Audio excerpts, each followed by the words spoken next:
All right. Hey, everyone. I am here with Andrew Stotz. Hey, Andrew. Nice to see you, Jennifer, and everybody. Nice to see you again, too. So, Andrew is a podcast host, and the podcast is called My Worst Investment Ever. And I was on there. This has been only about like a couple months ago, I think, right? Yep. Yeah, that was a pretty fun one. And we'll talk a little bit about that. But today we're going to talk about 6 ways to lose your money and strategies to win. I love it. Let's do it. Yep. What do you got for us? Okay. So, well, let me just say, hello, fellow risk takers, and welcome to My Worst Investment Ever. Stories of loss to keep you winning. My name is Andrew Stotz, and I am your worst podcast host. And what do? I listen to people's stories of the mistakes that they made. I put out an email many years ago and asked people if they'd tell me their stories. 500 people sent me replies, Jennifer. It was crazy. So many. It was crazy.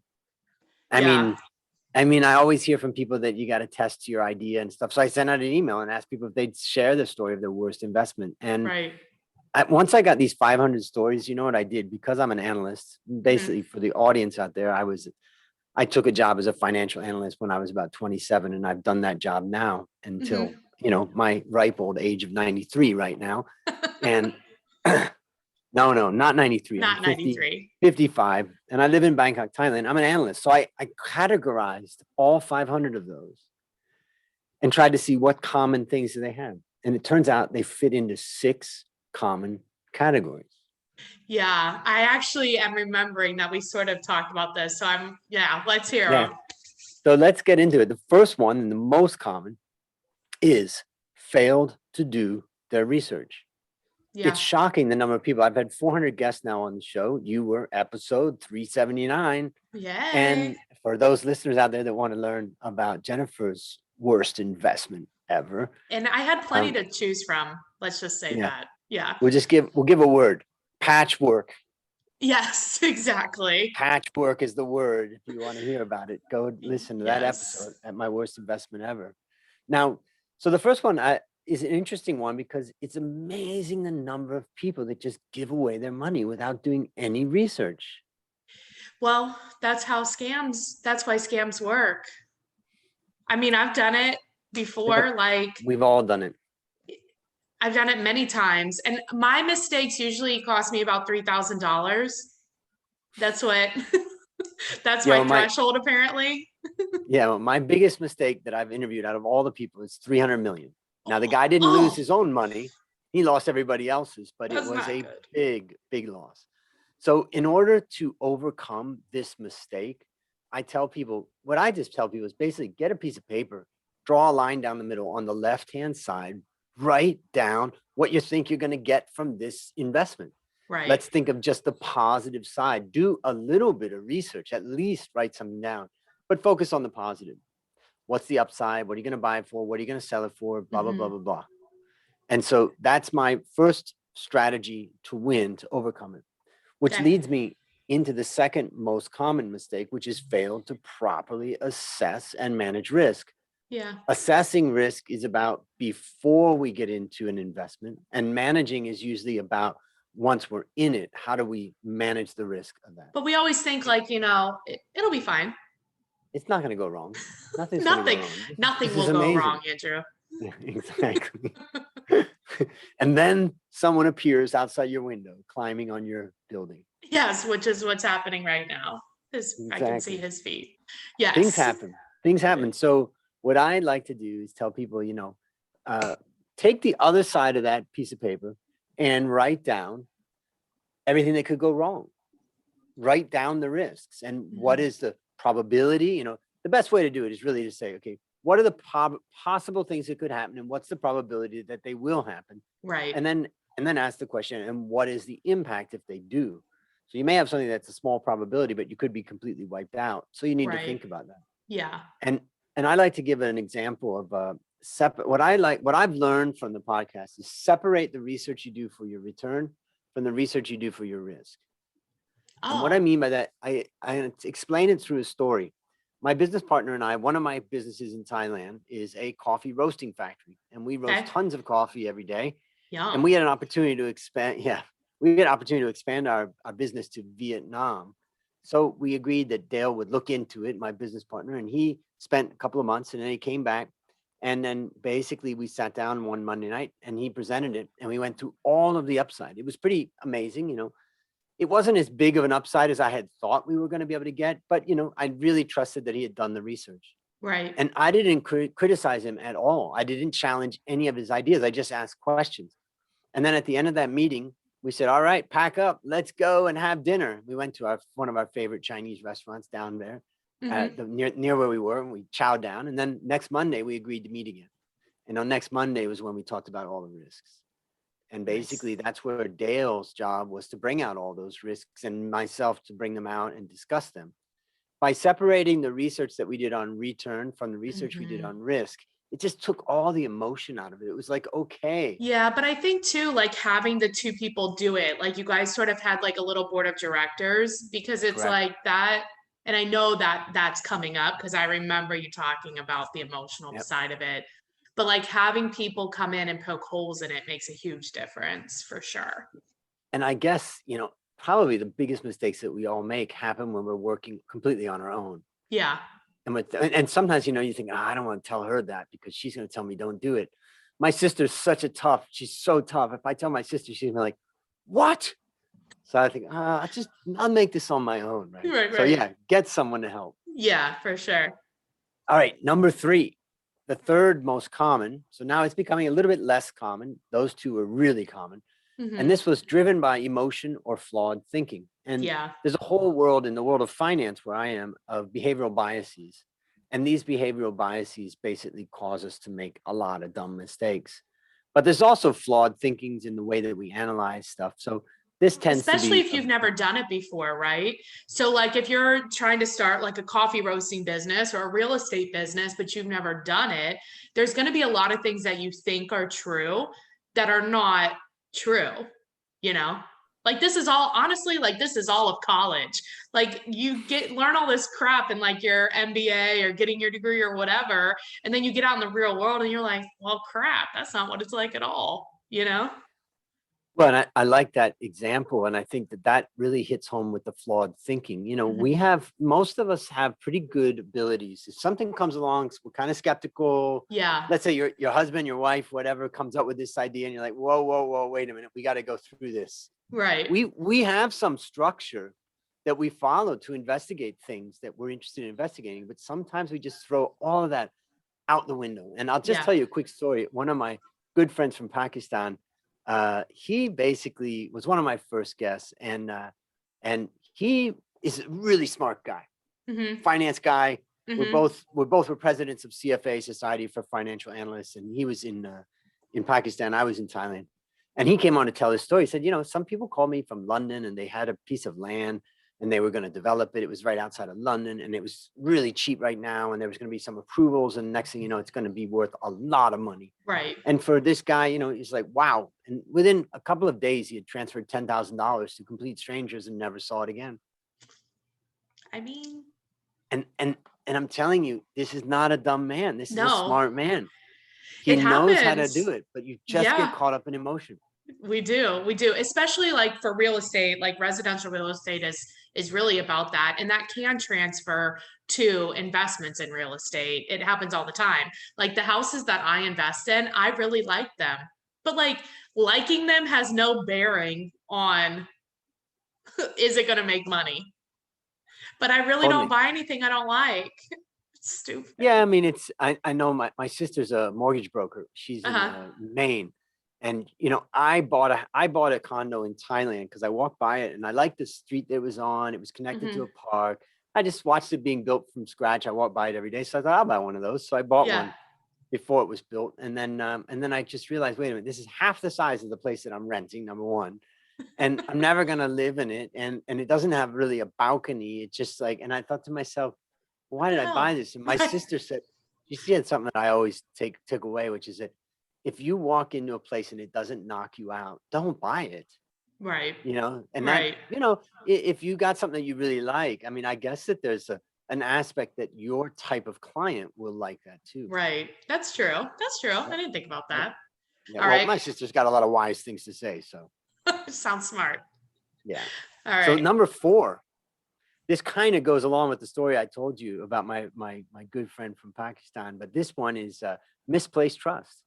It's amazing how skeptical we are, when we go to the store and we go shopping for something, like, wait a minute, what's this? How much is that? Tell me about this. Wait a minute, I'm going to go on Amazon and check the reviews. But somehow at the right time, when someone comes along, we just give them all of our trust. That is weird. Do you think it's because we think that maybe they're like smarter than us or know more or something like that? No, I think that they know how to prey on us.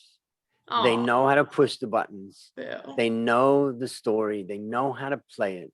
And they've done it many times before. Right. And now these are not necessarily people that are ripping us off, although some of them will, but some of them are just really, really good salespeople. And then they know the buttons to push.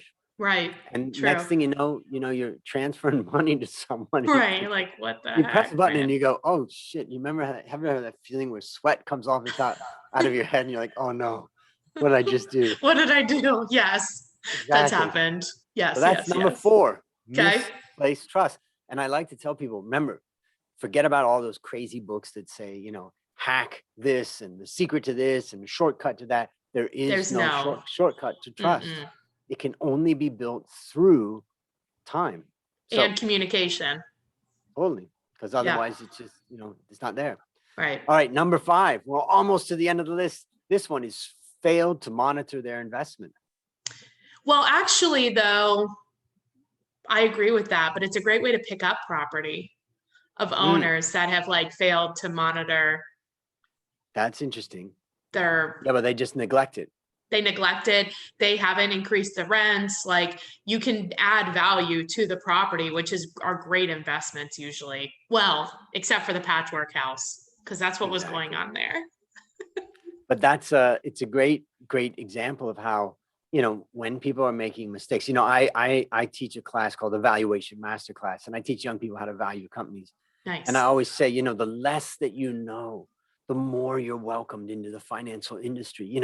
Just come. Yes, exactly. I'll show you how to do it. You can open up an account easy. Just press these buttons. And basically what's happening is a massive wealth transfer between the experienced people and the inexperienced people. Yeah. So if you're inexperienced, you're not monitoring your investment. I always think of a friend of mine. He was a client, and he was a successful entrepreneur. And I asked him, where are you investing? He says, I don't know. I said, where is your investment, data? Where do you keep your stuff? He goes, in my bottom drawer here. I just get everything and I just put it in there. It's been 10 years since I looked in there. And I just think that it's very common. It's very common, not only in the financial world, but for entrepreneurs.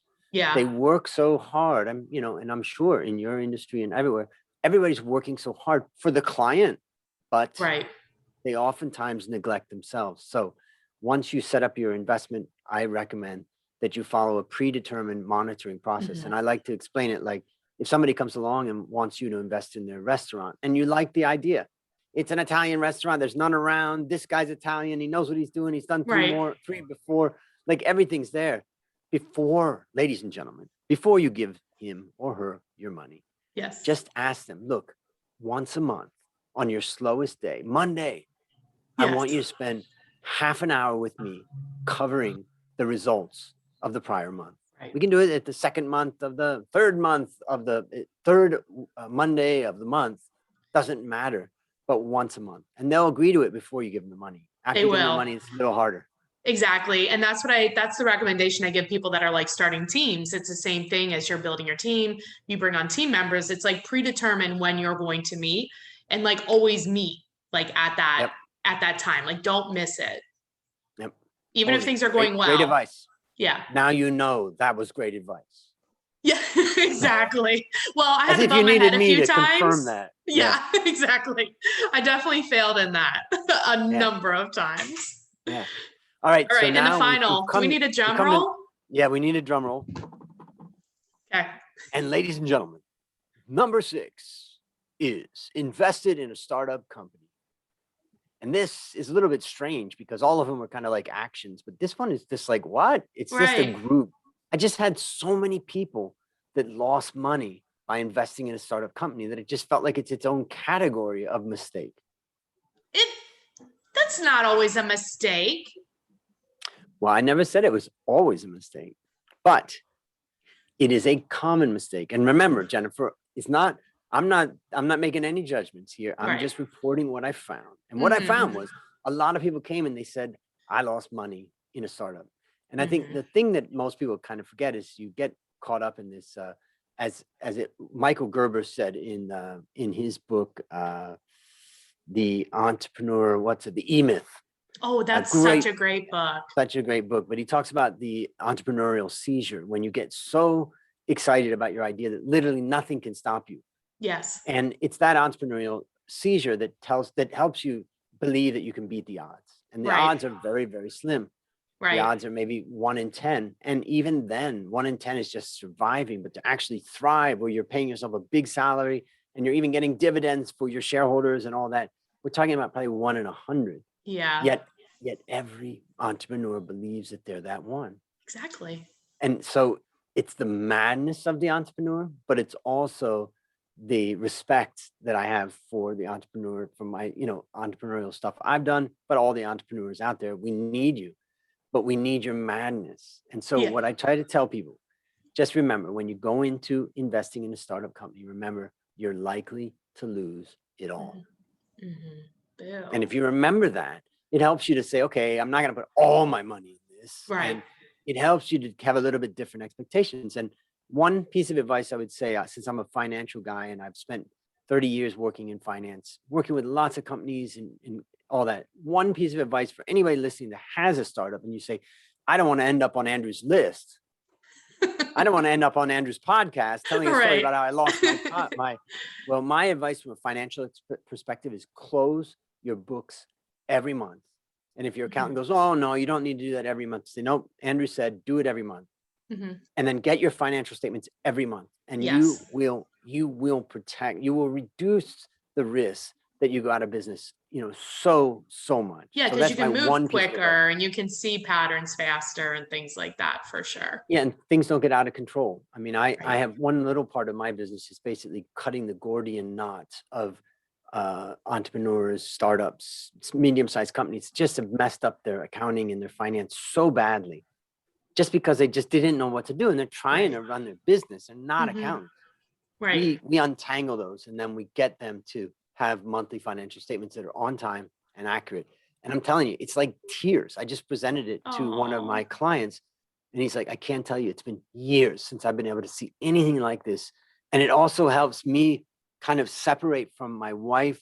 She does the accounting, and we've always had this problem, and now you've solved that for us. And I was like, man, that's exciting. That's awesome. That's my piece of advice. I mean, living in reality is a big thing, right? So it's just like, that's all that you're talking about here is like, we can get excited, we can like do all this stuff, but until it's like, what is the real investment?